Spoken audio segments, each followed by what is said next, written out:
ایک بار ایک بزرگ شخص ایک چھوٹی سی بستی میں رہتا تھا۔ وہ ہر وقت اللہ سے دعا کرتا، مگر اسے ایک خاص دعا بہت عرصے سے قبول نہیں ہو رہی تھی۔ اس نے بہت صبر کیا، مگر ایک دن وہ دکھی ہو گیا اور سوچا کہ شاید اس کی دعا کبھی قبول نہیں ہوگی۔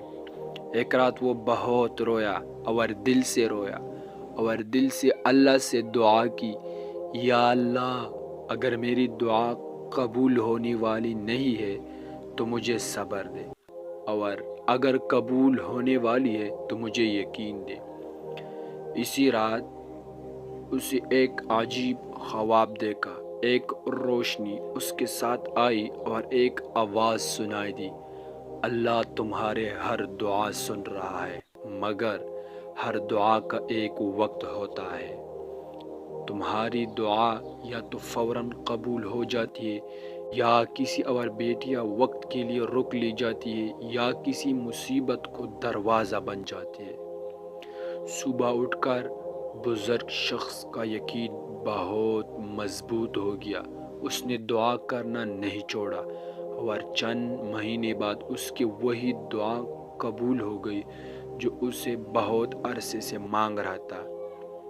اب حدیث کی روشنی میں نبی کریم صلی اللہ علیہ وسلم نے کیا فرمایا دعا کے بارے میں؟ نبی کریم صلی اللہ علیہ وآلہ وسلم نے فرمایا، جب کوئی بندہ دعا کرتا ہے، اللہ سے اس کی دعا کا ایک جواب ضرور دیتا ہے، یا فوراً قبول کر دیتا ہے، یا استعمال کسی اور بیٹی یا چیز سے بدل دیتا ہے، یا ہم سے کسی مصیبت کو دروازہ دیتا ہے۔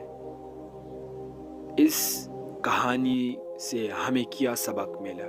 دعا ہمیشہ دل سے اور یقین کے ساتھ کرنا چاہیے۔ اللہ ہر دعا سنتا ہے، مگر اس کا جواب اس کی حکمت کے مطابق ہوتا ہے۔ اگر فوراً قبول نہ ہو تو صبر اور یقین رکھنا چاہیے۔